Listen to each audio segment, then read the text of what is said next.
Hello and welcome to Mahamaya selection. आप हमारे साथ जुड़ चुके हैं एसबीआई क्लर्क की मैथ्स क्लास में और आज हम सॉल्व कर रहे हैं प्रीवियस ईयर पेपर सेट 5। आज हमारा सेट 5 है। इससे पहले 4 सेट आ चुके हैं। आप हमारी प्लेलिस्ट पे जाइए और उन सारे वीडियोस को भी देखकर उन पे भी प्रैक्टिस कीजिए। सो आज हमारे पास जो फर्स्ट क्वेश्चन है सेशन में वो क्या है, वो क्वाड्रेटिक इक्वेशन का क्वेश्चन है, यानी द्विघात समीकरण का क्वेश्चन है। ऐसे क्वेश्चन करीब 5 पूछे जाते हैं। क्वाड्रेटिक इक्वेशन से 5 क्वेश्चन पेपर में होते हैं 5 मार्क्स के। सो ये काफ़ी स्कोरिंग टॉपिक है जिसे हमें किसी भी कीमत पे मिस नहीं करना है या गलत नहीं बनाना है। सो इस पर एडिक्वेट प्रैक्टिस बहुत ज़रूरी है। तो चलिए देखते हैं कि फर्स्ट क्वेश्चन क्या है। हमारे पास फर्स्ट क्वेश्चन है, वो जो इक्वेशन है वो है x square plus 12x plus 35 is equal to 0 और सेकेंड इक्वेशन है y square plus 15y plus 56 is equal to 0। So जो हमारा इक्वेशन होता है क्वाड्रेटिक इक्वेशन वो किस फॉर्म में होता है, वो हमारा A square plus B X plus C is equal to 0 के फॉर्म में होता है। सो यहाँ पे जो हमारा c है, यानी कि फर्स्ट इक्वेशन में जो हमारा 35 है वो हमारा c है। यहाँ पे जो c का साइन है वो क्या है, पॉजिटिव है। सो x की वैल्यूज़ जो होंगी ना वो क्या होंगी, x की वैल्यूज सिमिलर होगी। x के जो 2 रूट्स आएंगे उनकी वैल्यूज सिमिलर होगी क्योंकि हमारा c पॉजिटिव है।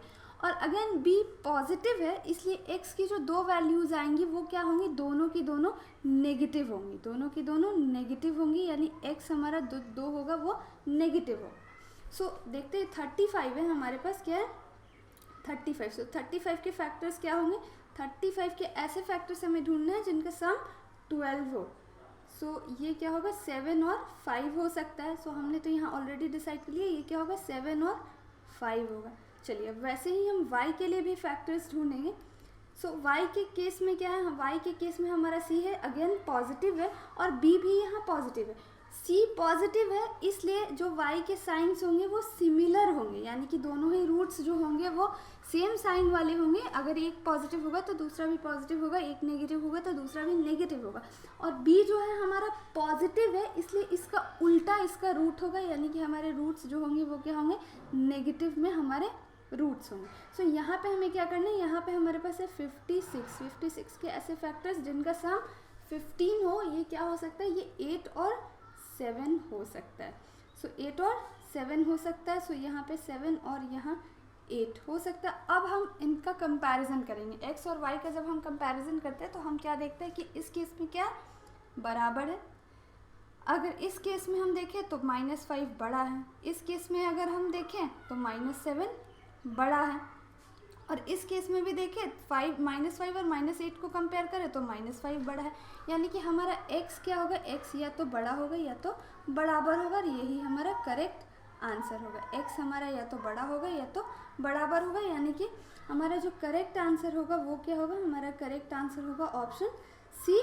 x हमारा या तो बड़ा है या तो बराबर है, यानी कि हमारा ऑप्शन सी करेक्ट आंसर है। चलिए अब आगे बढ़ते हैं नेक्स्ट क्वेश्चन की तरफ। नेक्स्ट क्वेश्चन जो है वो है, जो फर्स्ट इक्वेशन है वो है x³ -16 -200, यानी कि अगर हम इसको सिंप्लीफाई करके लिखें तो ये क्या होगा, x³ -216, और ये क्या होगा, x³ जो होगा, x³ हमारा 216 के इक्वल होगा। हमें पता है कि ये 216 जो है वो 6 का क्यूब है, तो x की वैल्यू क्या होगी, x की वैल्यू 6 होगी। x की वैल्यू तो हमें मालूम चल गई, वैसे ही हमें y की वैल्यू भी निकालनी है। यहाँ पे y क्या है, y⁴ इज इक्वल टू 625। इसे हम इस तरीके से भी लिख सकते हैं, y² इज इक्वल टू, इसे अब हम कैसे लिखेंगे, इसे अब हम ऐसे भी लिख सकते हैं 25 का स्क्वायर, या फिर अगर इसे अंदर में लिखे और तो ये 5 का स्क्वायर प्लस ये स्क्वायर, यानी कि ये हमारा क्या है y⁴ 5⁴ है। सो y की वैल्यू क्या निकल के आएगी, y की वैल्यू 5 निकल के आती है, और यहाँ पे क्या हो जाएगा, यहाँ x की वैल्यू 6 और यहाँ y की वैल्यू 5, यानी कि अगेन इस केस में हमारा x डेफिनेटली बड़ा है y से, इसलिए हमारा करेक्ट आंसर क्या होगा, हमारा correct answer option A, x is greater than y होगा। चलिए अब आगे बढ़ते हैं नेक्स्ट क्वेश्चन की तरफ। नेक्स्ट क्वेश्चन में भी जो हमारा इक्वेशन है ये क्वाड्रेटिक का ही, ये क्वाड्रेटिक का इक्वेशन है x² -13x plus 40 is equal to 0, और सेकेंड इक्वेशन है y² -21y plus 110 is equal to 0। ये जो इक्वेशन है ये pure x² plus a² plus bx plus c के फॉर्म में है। तो चलिए इसको सॉल्व करते हैं। ये फर्स्ट इक्वेशन है। यहाँ पे हमें क्या करना है कि चूँकि x की जो वैल्यू होगी यहाँ पे c का साइन पॉजिटिव है, यानी x के दोनों रूट्स की वैल्यू जो होगी वो सिमिलर होगी, और यहाँ पे b हमारा नेगेटिव है, इसलिए जो हमारा रूट होगा वो क्या होगा, दोनों ही रूट्स पॉजिटिव में होंगे। तो यहाँ पे हमें क्या लाना है, 40। हमें ऐसे नंबर्स ढूंढने हैं जिनका मल्टीप्लिकेशन 40 और सम हमारा 13 हो। सो ऐसे कौन से नंबर्स हैं जिनका जो मल्टीप्लिकेशन है, जिनका प्रोडक्ट 40 होगा। सो ये नंबर्स हो सकते हैं 8 और 5, इनका सम भी 13 होता है। सो यहाँ पे x की वैल्यू क्या आएगी, 8 और 5, एंड y की वैल्यू क्या आएगी हमारे पास, y के लिए हमारे पास क्या है, वाई स्क्वायर। सबसे पहले तो देखिए यहाँ पे c में प्लस है, यानी कि यहाँ पे भी y की जो वैल्यू होगी दोनों रूट्स की वैल्यू सिमिलर होगी, और यहाँ है नेगेटिव, हमारे b की वैल्यू नेगेटिव है, तो यहाँ पे क्या होना चाहिए कि जो रूट्स होंगे वो क्या होंगे, वो पॉजिटिव होंगे। सिमिलर केस है, ऊपर वाला ही x वाला ही केस है, और यहाँ हमें क्या लाना है, यहाँ हमें लाना है 110। अब ऐसे कौन से दो नंबर्स हैं जिनका प्रोडक्ट 110 हो और जो सम हो वो 21 हो, तो ये काफ़ी सिंपल है, 10 और 11। सो 10 और 11, तो यानी कि हमारे y की वैल्यू क्या होगी, हमारे y की वैल्यू एक वैल्यू 10 और एक वैल्यू 11, यानी कि अगर इस केस में हम कंपेयर करें तो यहाँ पे दोनों ही केस में और ये दोनों केस में भी हमारा y जो है वो x से डेफिनेटली बड़ा है, इसलिए हमारा जो ऑप्शन सी होगा वो हमारा करेक्ट आंसर होगा, y जो है वो x से बड़ा है। चलिए अब आगे बढ़ते हैं नेक्स्ट क्वेश्चन की तरफ। नेक्स्ट क्वेश्चन जो है हमारे पास ये भी क्वाड्रेटिक का है। इस क्वेश्चन को करते हैं। क्वेश्चन है x is equal to 208 minus 14 minus 3 square, ये है हमारा क्वेश्चन। सो जब हम इस x की वैल्यू को सिंप्लीफाई करेंगे तो हमारे पास क्या आना चाहिए, x इज इक्वल टू 208, 14 का स्क्वायर होता है 196 माइनस यहाँ पे 9। सो x की वैल्यू हमारे पास क्या निकल के आएगी, x की वैल्यू ये 208 और ये 196 माइनस 9 205 होगा। सो 208 माइनस 205 हमारे पास x की वैल्यू निकल के आती है 3। आगे जब हम देखेंगे y को, सो y भी एक इक्वेशन के फॉर्म में है, सो y की वैल्यू क्या निकल के, 8 का क्यूब हमें पता है कि 512 होता है, और यहाँ पे क्या है 21 square by 3, so 21 into 21 by 3 minus 360। सो जब हम इसको इवेलुएट करते हैं तो हमारे पास क्या आएगा, 512 माइनस, इसे हम सॉल्व करेंगे तो हमारे पास क्या आएगा, 3 7 जा 21 and 7 into 21 would be 147 minus 360। सो जब हम इसे इवेलुएट करेंगे तो हमारे पास क्या आएगा, 512 माइनस 147 और 360 एडअप हो जाएंगे तो यहाँ आएगा 507, यानी कि y की वैल्यू क्या आएगी, y की वैल्यू 5 आएगी। सो x की वैल्यू 3 और y की वैल्यू 5। अगेन यहाँ भी y is greater than x, y जो है हमारा x से बड़ा है, यानी कि इस केस में हमारा क्या करेक्ट आंसर होगा, इस केस में हमारा करेक्ट आंसर भी option C, y is greater than x होगा। चलिए अब आगे बढ़ते हैं नेक्स्ट क्वेश्चन की तरफ। नेक्स्ट क्वेश्चन, अब हमारे पास अर्थमेटिक के क्वेश्चंस हैं, अर्थमेटिक के डिफरेंट टॉपिक्स के क्वेश्चंस आज हमने लिए। आज हमारा जो फर्स्ट क्वेश्चन है ये मिक्सचर एंड एलिगेशन का है। क्वेश्चन है the ratio of water to milk in two mixture, the ratio of water to milk in two mixtures A and B is 9:8 and 11:8 respectively.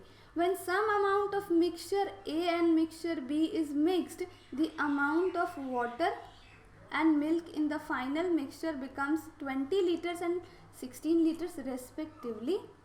What is the quantity of mixture A mixed? Question के कहने का मतलब है कि दो मिश्रण A और B में पानी और दूध का अनुपात क्रमशः 9:8 और 11:8 है। जब मिश्रण A और मिश्रण B की कुछ मात्रा मिश्रित होती है तो अंतिम मिश्रण में पानी और दूध की मात्रा क्रमशः 20 लीटर और 16 लीटर हो जाती है। तो कितने मात्रा में मिश्रण A को मिलाया गया। चलिए इस क्वेश्चन को सॉल्व करना शुरू करते हैं। इस क्वेश्चन में हमारे पास कितने मिक्सचर्स है, हमारे पास A है B है, जिसे मिलाकर हम क्या बनाएंगे, C बनाएंगे। हमारे पास A है B है और इसे मिलाकर हम C बनाएंगे। सो हमारे पास A कितना है, A में अगर हम वाटर और मिल्क देखें तो हमारे पास वाटर और मिल्क का रेशियो क्या गिवन है, 9:8, और उसी तरह से B में वाटर और मिल्क का रेशियो हमें क्या गिवन है, वाटर और मिल्क का रेशियो हमें 11:8 गिवन है, और सी में जो मिक्सचर में वाटर और मिल्क हमारा क्या हो जाता है 20 और 16। यहाँ वाटर और मिल्क का रेशियो 20:16 हो जाता है। चलिए तो मान लेते हैं कि ए में हमारे पास 9 + 8 17x मिक्सचर है और बी में 11 + 8 19x मिक्सचर है। सो अब हम क्या करेंगे कि इन सारे डिफरेंट कंपोनेंट्स को मिलाते हैं, इनमें से कुछ लीटर लेते हैं ए और बी में से और क्या बनाते हैं, सी बनाते हैं। चलिए सो हम क्या करते हैं कि वाटर 9x लेते हैं ए में से, और वाटर यहाँ पे हमने इसको y से डिनोट करना है, ये हम इसे हम y से डिनोट करेंगे। 9x + 11y, हमने 9 लीटर पानी ए से लिया और 11 लीटर पानी बी से लिया। आगे हमने क्या किया कि 8 लीटर दूध हमने ए से लिया और 8 लीटर दूध हमने बी से लिया। सो यहाँ पे क्या करेंगे 8x + 8y। सो ये हमारा रेशियो कितना निकल के आएगा, ये हमारा हो जाता है 20:16, क्योंकि रेशियो इसमें भी सिमिलर होगा। सो अब हमारे पास दो इक्वेशंस बन चुके हैं, 9x + 11y = 20 and 8x + 8y = 16। ये दो इक्वेशंस हमारे पास बन चुके हैं। आगे जब हम इसे इवैल्यूएट करेंगे तो हमारे पास ये क्या आएगा, 9x + 11y = 20, और नीचे इसे अगर हम और सिंप्लीफाई कर ले तो ये हमारे पास क्या बचेगा, ये हमारे पास अगर हम 8 को बाहर कर ले तो हमारे पास क्या बचेगा, x + y = 16, और इसे आगे और सिंप्लीफाई कर ले तो हमारे पास x + y = 16। सो ये हमारा फर्स्ट इक्वेशन और ये हमारा सेकेंड इक्वेशन। यहाँ पे x + y वुड बी = 2 बचेगा, यहाँ पे 2 होगा, x + y = 2। सो दो इक्वेशंस हमारे पास मिल गए, 9x + 11y। इसको एक बार यहाँ लिख लेते हैं फिर से। सेकेंड इक्वेशन है हमारा x + y = 2। जब हम इन दो इक्वेशंस को कैसे सॉल्व करेंगे, इन दो इक्वेशंस को जब हम सॉल्व करते हैं तो हमारे पास क्या निकल के आएगा, हम क्या करेंगे, इसे हम 9 से मल्टीप्लाई करेंगे और इसे 1 से मल्टीप्लाई करेंगे, तो हमारे पास क्या बचेगा, तो हमारे पास 9x + 11y = 20, और नीचे में अगेन हमारे पास 9x + 9y = 18। ये दो इक्वेशंस को जब हम सॉल्व करते हैं तो हमारे पास क्या आएगा, यहाँ पे आएगा 2, यहाँ पे हमारा आएगा अगेन 2y, और ये कैंसिल आउट हो जाएगा। सो हमारे पास क्या बचा, हमारे पास y की वैल्यू आ गई 2y = 2 है। सो y की वैल्यू हमारे पास 1, और इसीलिए x की वैल्यू भी हमारे पास 1 होगी, y की वैल्यू 1 और x की वैल्यू 1। सो अभी हम इक्वेशन में अगर देखें तो हमसे क्या पूछा गया, what quantity of mixture a mixed. Mixture ए हमने कितना माना है 17x, और x की वैल्यू क्या है 1 है। सो 17x यानी कि 17 × 1 हमारा 17 लीटर होगा, इसलिए हमारा करेक्ट आंसर जो होगा वो option B 17 litre correct answer होगा। चलिए अब आगे बढ़ते हैं नेक्स्ट क्वेश्चन की तरफ। नेक्स्ट क्वेश्चन है हमारा ए एंड बी कैन, ये टाइम एंड वर्क का है। A and B can complete a work in 12 days and 20 days respectively. Both of them started working together, but B left the work 5 days before the completion of work and the remaining work is completed alone by A. Find the number of days for which B had worked. A और B क्रमशः 12 दिनों और 20 दिनों में एक काम को पूरा कर सकते हैं। दोनों ने एक साथ काम करना शुरू कर दिया, लेकिन B ने काम पूरा होने से 5 दिन पहले काम छोड़ दिया और बाकी काम A ने अकेले पूरा किया। उन दिनों की संख्या ज्ञात कीजिए जिनके लिए बी ने काम किया था। तो चलिए इस क्वेश्चन को सॉल्व करते हैं। हमारे पास ए है और बी है। ए 12 दिन लेता है और बी जो है वो 20 दिन लेता है। मान लेते हैं कि बी ने x दिनों के लिए काम किया था, बी ने x दिनों के लिए काम किया था। इसका अगर हम एलसीएम ले तो हमारे पास एलसीएम कितना आएगा, 12 और 20 का एलसीएम हमारे पास 60 आएगा। सो अगर हम देखें तो 12/a और 20/b। सो ए हमारा कितने दिन के लिए काम करता है, 5 दिन के लिए। 5 काम एक दिन में करता है ए, और बी जो है वो हमारा 3 काम करता है एक दिन में। और बी ने काम कितने दिन के लिए किया है, बी ने x दिनों के लिए काम किया है, ये हमने माना है। सो काम कैसे पूरा होगा, पहले 5 दिनों तक उसने आखिरी 5 दिनों में काम बी ने छोड़ दिया था। तो ए ने कितने दिनों काम किया होगा, ए ने x प्लस 5 दिनों तक काम किया होगा। टोटल काम कितना करना है, टोटल काम 60 करना है। बी है वो x दिनों तक काम करता है, सो बी x दिनों तक काम करेगा। और ए ने कितना काम किया, ए x प्लस 5 दिन तक काम करता है। बी एक दिन में कितना काम करता है, बी एक दिन में 3 काम करता है, सो 3x प्लस ए एक दिन में कितना काम करता है, ए एक दिन में 5 काम करता है, इसलिए x प्लस 5। सो यहाँ पे अगर हम इस इक्वेशन को सॉल्व करें तो 3x प्लस 5x प्लस 25 यानी कि 60 माइनस 25 हमारा कितना आएगा 8x, और ये आएगा 35 is equal to 8x। x की वैल्यू क्या आ जाएगी 35/8, और यही हमसे पूछा गया है। x की वैल्यू 35/8 यानी कि हमारा ऑप्शन ए जो होगा वो ऑप्शन ए करेक्ट आंसर होगा, ऑप्शन ए 35/8। चलिए अब आगे बढ़ते हैं नेक्स्ट क्वेश्चन की तरफ। नेक्स्ट क्वेश्चन जो हमारे पास है ये प्रॉफिट एंड लॉस का है, ये प्रॉफिट एंड लॉस का क्वेश्चन है। चलिए क्वेश्चन को पढ़ते हैं। 2 articles are sold at a combined selling price of ₹6,900. The cost price of the second article is 50% more than the first article. The first article is sold at 10% profit while there is loss of 20% on the second article. What is the combined cost price of 2 articles? 6,900 रुपये के संयुक्त विक्रय मूल्य पर 2 वस्तु बेचे जाते हैं। दूसरी वस्तु का क्रय मूल्य पहली वस्तु की तुलना में 50% अधिक है। पहली वस्तु को 10% लाभ पर बेचा जाता है जबकि दूसरी वस्तु को 20% के नुकसान पर बेचा जाता है। दोनों वस्तुओं का संयुक्त क्रय मूल्य कितना होगा ये हमें बताना है। चलिए क्वेश्चन को सॉल्व करते हैं। हमारा फर्स्ट ऑब्जेक्ट है और ये हमारा सेकेंड ऑब्जेक्ट है। फर्स्ट और सेकेंड है, 2 वस्तुएं हैं। तो मान लेते हैं कि फर्स्ट का जो सीपी है वो कितना है 100 है, तो दूसरे का सीपी कितना होगा 50% ज़्यादा करना है तो दूसरे का सीपी हमारा 150 होगा। ये हमारा क्या है, ये हमारा सीपी है। अब हमने क्या किया कि पहले पर हमें कितने का प्रॉफिट हो रहा है 10% का प्रॉफिट हो रहा है, सो ये प्लस 10% है। और दूसरे पे हमें क्या हो रहा है माइनस 20% का लॉस हो रहा है। तो अब जो हमारा एसपी आएगा वो क्या होगा, 10% के प्रॉफिट पर हमारा एसपी कितना होगा 110x, हमने से 110 और 150x माना है। और 20% के नुकसान पर दूसरे वस्तु की जो हमारी एसपी होगी वो कितनी होगी, वो होगी 120x।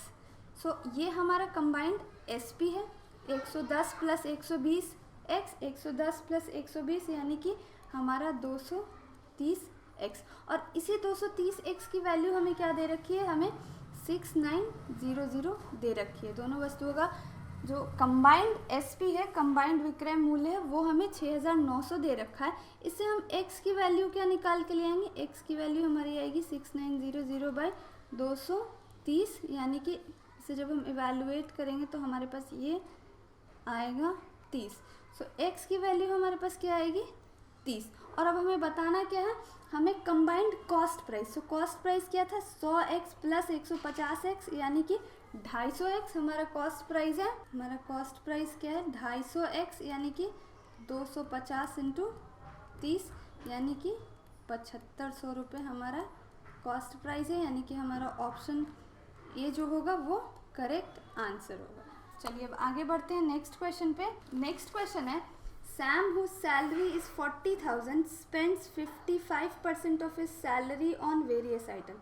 सैम जिसकी सैलरी कितनी है 40,000, तो वो 55% खर्चा करता है यानी कि 45% सेव करता है। The salary of Abhi is 30% more than that of Sam. If the saving of Abhi is same as that of Sam then find the expenditure of Abhi. Sam जिसका वेतन 40,000 रुपये है अपने वेतन का 55% विभिन्न चीज़ों पर खर्च करता है। अभी का वेतन सैम की तुलना में 20% अधिक है। यदि अभी की बचत सैम के समान है तो अभी का खर्च ज्ञात कीजिए, ये हमें बताना है। चलिए इस क्वेश्चन को सॉल्व करते हैं। सैम की सैलरी 40,000 रुपये है। सैम खर्च कितना करता है 55%, वो स्पेंड करता है 55%, तो वो सेव कितना करता है, सेविंग करता है वो 45%। सो 45,000 का अगर हम 45% देखें तो वो कितना होगा 40,000 का 45% ये 0 से 0 कैंसिल आउट। सो ये हमारे पास कितना आएगा, ये हमारे पास आएगा 18,000 रुपये। 18,000 रुपये सैम सेव करता है। चलिए अब अभी की बात करते हैं। अभी की सैलरी सैम के सैलरी से 30% ज़्यादा है। अभी की जो सैलरी है वो सैम की सैलरी से 30% ज़्यादा है, यानी कि 130/100 सैम की सैलरी, यानी कि 130/100 इंटू 40,000। सो इसे जब हम कैलकुलेट करते हैं तो हमारे पास क्या बचता है, तो सैम की सैलरी हो गई 52,000 रुपये। ये सैम की सैलरी है। अब हमें क्वेश्चन में दिया हुआ है कि सैम और अभी की सेविंग्स, यानी सैम और अभी बिल्कुल सेम अमाउंट बचाते हैं। सैम हमारा 18,000 बचा रहा है तो अभी भी 18,000 बचाएगा। तो इस 52,000 में से जब 18,000 वो बचा लेता है तो वो खर्च कितना करता है, वो खर्च करता है 34,000 रुपये। और यही हमें बताना था। जो हमारा अभी है वो कितना 34,000 रुपये खर्च करता है। सो हमारा करेक्ट आंसर ऑप्शन ए होगा। चलिए अब आगे बढ़ते हैं नेक्स्ट क्वेश्चन की तरफ। नेक्स्ट क्वेश्चन जो है वो एसआई का है, यानी सिंपल इंटरेस्ट का है। क्वेश्चन है difference between the simple interest received in 1.5 years at 2.4% per annum and that in 3.5 years at 12% per annum on the sum is 1440. Find the sum. किसी धन राशि पर 1.5 वर्षों में 24% की वार्षिक दर पर प्राप्त साधारण ब्याज और समान धन राशि पर 3.5 वर्षों में 12% की प्रति वार्षिक दर पर प्राप्त साधारण ब्याज के बीच का अंतर 1440 रुपये है। धन राशि ज्ञात कीजिए। हमें प्रिंसिपल अमाउंट बताना है। एसआई हमारा क्या होता है, एसआई हमारा P into R into T by 100 होता है। सो हम सिंपल दोनों ही केस में T और 100 तो कॉमन होंगे, यानी कि जो डिफरेंस क्रिएट करेगा वो हमारा दोनों ही केस में P और 100 कॉमन होंगे, P और 100 कॉमन होंगे। और दोनों ही केस में जो डिफरेंस क्रिएट करेगा वो R और T, क्योंकि दोनों का रेट और टाइम अलग अलग है। सो हम ये डिफरेंस कैसे निकालेंगे, हम क्या करेंगे कि हमारा SI फर्स्ट केस में कितना है, फर्स्ट केस में हमें 1.5 साल तक 24% से, यानी कि ये हमारा कितना आ जाएगा, ये हमारा आ जाएगा 36%। और दूसरे केस में अगर हम देखें तो SI सेकेंड केस में हमारे पास कितना वक्त है, 3.5 साल का, और हमारा रेट कितना है 24% का। सो यहाँ पे हमारा क्या आएगा, यहाँ आएगा 42%। अब इन्हीं दोनों का तो डिफरेंस हमें दे रखा है 1440 रुपये। ये जो 1440 रुपये हमें दे रखा है ये क्या है, 42 और 36 का डिफरेंस है, यानी कि 6% का डिफरेंस है। सो 6% हमारा कितना है, हमारे 6% की वैल्यू 1440 है, तो हमारे 100% की वैल्यू कितनी होगी, ये होगी 1440/6 इंटू 100। सो ये हमारा कितना होगा, 6 से ये 2 बार में, और ये यानी कि हमारे 100% की वैल्यू 24,000 होगी, यानी कि हमारा जो मूलधन होगा वो कितना होगा, 24,000 रुपये प्रिंसिपल अमाउंट हमारा होगा। चलिए अब आगे देखते हैं। जो हमारा नेक्स्ट क्वेश्चन है ये पार्टनरशिप का है। पार्टनरशिप से भी एक क्वेश्चन डेफिनेटली पेपर में होता है। क्वेश्चन है A and B invested ₹2,000 and 2,000 plus X respectively. B withdraw from business after 8 months if at the end of the year profit obtained by B is 20% less than profit obtained by A. Then find the value of A and B. A और B ने क्रमशः 2,000 और 2,000 plus X रुपये का निवेश किया। 8 महीने के बाद बी व्यवसाय छोड़ देता है और वर्ष के अंत में यदि बी द्वारा प्राप्त लाभ ए द्वारा प्राप्त लाभ से 20% कम है तो एक्स का मान ज्ञात कीजिए। हमें ये बताना है। चलिए इस क्वेश्चन को सॉल्व करते हैं। क्वेश्चन में हमारे पास क्या है, 2 व्यक्ति हैं ए और बी। हमारे पास ए है और बी है। ए ने कितना इन्वेस्ट किया, ए ने 2,000 और बी ने 2,000 प्लस एक्स। ए कितने दिनों के लिए, 12 महीनों के लिए, और बी 8 महीनों के लिए। सो इनका जो अब प्रॉफिट का ये हमारा क्या है, ये हमारा इन्वेस्टमेंट है, ये हमारा टाइम है। इन्वेस्टमेंट इनटू टाइम हमारा क्या होता है, प्रॉफिट होता है। और इन दोनों की प्रॉफिट के बारे में हमें ये बताया गया है कि साल के अंत में बी का प्रॉफिट ए से 20% कम है, यानी कि ए का प्रॉफिट अगर 100 है तो बी का प्रॉफिट कितना है 80, यानी कि इनका रेशियो हमारे पास क्या निकल के आता है, इनका रेशियो हमारे पास निकल के आता है 5:4 का रेशियो निकल के आता है। चलिए अब इसे हम क्या करेंगे, इक्वेशन बनाएंगे। इक्वेशन जब हम इसको बनाएंगे तो हमारे पास क्या होगा, 2000 × 12/2000 प्लस x × 8 और इनका रेशियो कितना है 5:4 का हमारा रेशियो। चलिए अब क्या करेंगे हम, इसे जब हम सॉल्व करते हैं तो हमारे पास ये क्या आएगा, ये आएगा 2, ये हमारा आएगा यहाँ से कट के ये 6, ये हमारा जो इक्वेशन बन के आ रहा है वो क्या बन के आ रहा है 12000 बराबर यहाँ पे हमारे पास होगा 10000 प्लस 5x, यानी कि यहाँ पे जो 2000/5 ये x की वैल्यू यानी कि 400 रुपये x की वैल्यू, यानी कि हमारा ऑप्शन बी करेक्ट आंसर होगा 400 रुपये जो होता है वो। सो x का मान हमारा कितना होगा, x का मान हमारा 400 रुपये होगा, यही हमें बताना था। आज के सेशन में बस इतना ही। उम्मीद है कि आपको ये वीडियो और क्वेश्चंस अच्छे लगे होंगे और आपने इस पर प्रैक्टिस भी की होगी। ऐसे ही वीडियोस और देखने के लिए महामाया सिलेक्शन को सब्सक्राइब करें और इस वीडियो को लाइक और शेयर करना ना भूलें। Thank you for watching.